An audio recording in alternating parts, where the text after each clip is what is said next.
What's good, what's good? It's Black Milk over here at Hot New Hip Hop. I'm about to break down one of my tracks off my new album, Fever. This record with a song for this beat is called But I Can Be. And it's the second track off the album, and yeah, I'm about to break it down.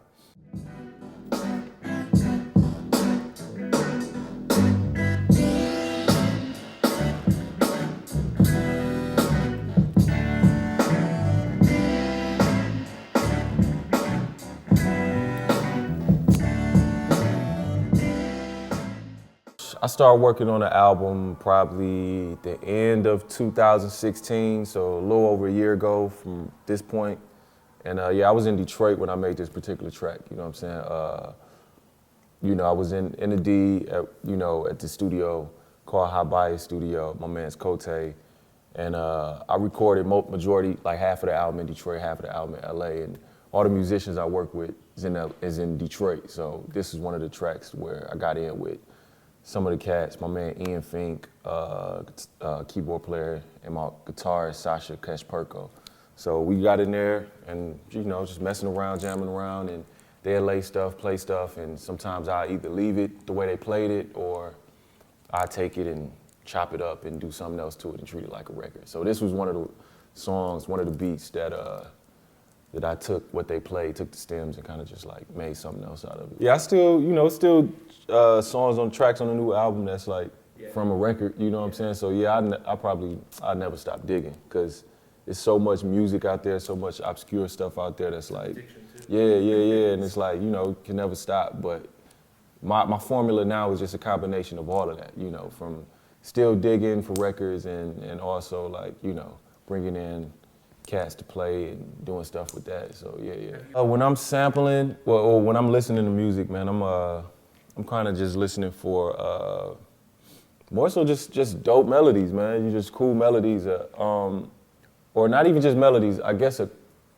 just a dope vibe. Like my ears gravitates towards certain things, certain sounds, certain grooves, certain chord progressions. So it's something I really can't explain in super detail, because me not knowing music theory like that. I know a little bit of music theory, but not like, I'm not trained in music theory. So it's hard for me to kind of like put in words what my ear is attracted to, you know what I'm saying?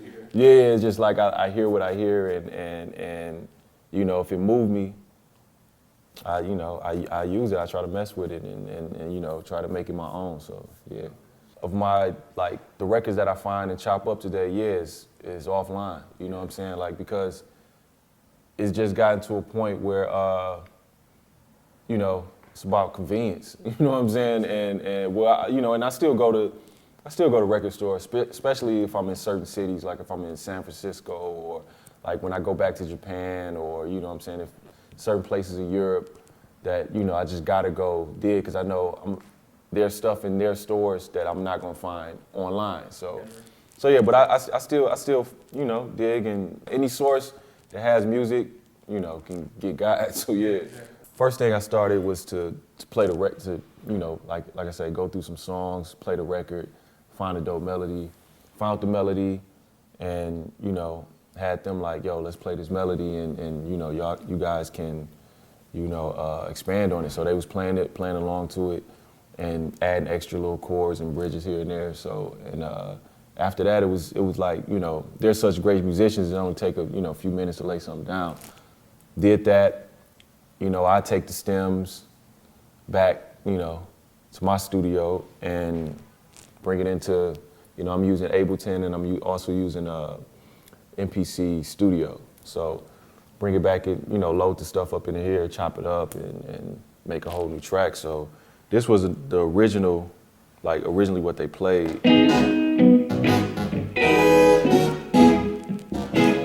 This track in particular was from something pretty old. Like I was going through for some of the tracks, I'd just be going through my Spotify playlist while I'm sitting there with the guys, and like, yo, let's try to fuck with this, or let's try to fuck with that. And this was one that was, I think this was actually like a Parliament record that I had, that like one of my favorite Parliament joints.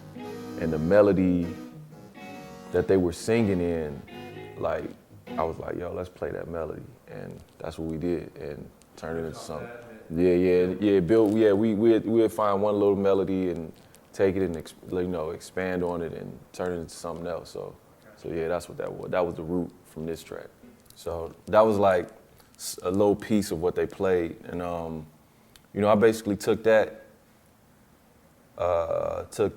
and chopped it up.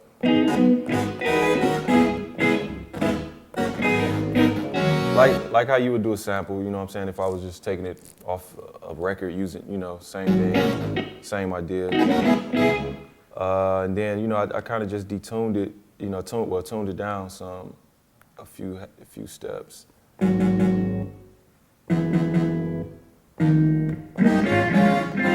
After I chopped it up, found a pitch that I actually liked, the next step usually for most producers, a lot of producers I should say, is just loading up drums. And, I was lucky enough to have, we have this little thing where like Quest sometimes Questlove from the Roots, he like sends drum little breaks over that he that he does on his own time. So one of the breaks that he sent over, I had chopped, I got a file, just all the breaks he sends over, and some legendary exclusive breaks. Yeah. So I just grabbed one of those and chopped his drums up, and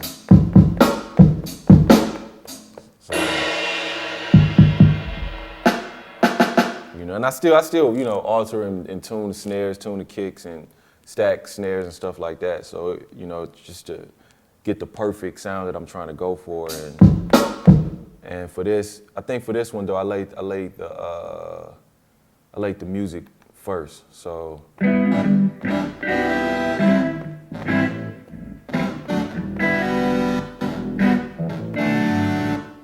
this first sequence was just like I say, just the music, guitars and keys and shit. So.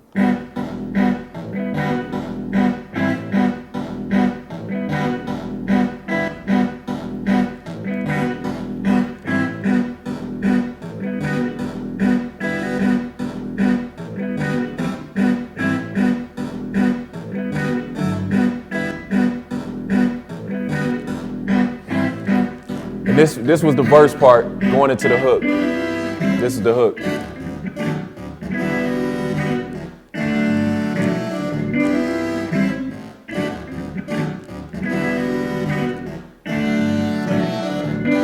So yeah, after I did that, I put a kick snare hat to it.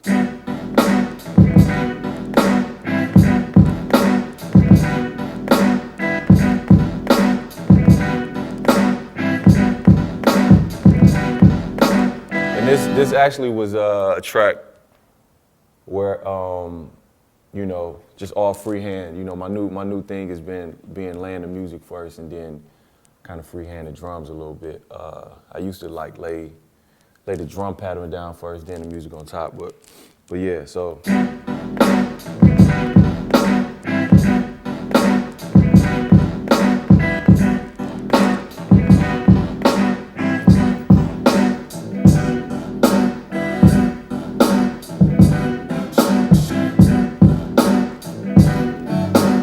Bass line come in. Shout out to my man Malik Hunter. He plays in the band Nat Turner, another group that I make music with and I tour with when I do my live shows. So I sent the track over to him. He laid the bass and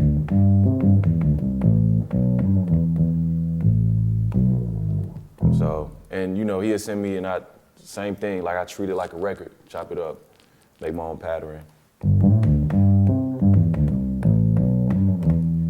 That's how I go, man. That's basically as simple as that, Okay. Added some other little sprinkles and, but that was the gist of it, so yeah.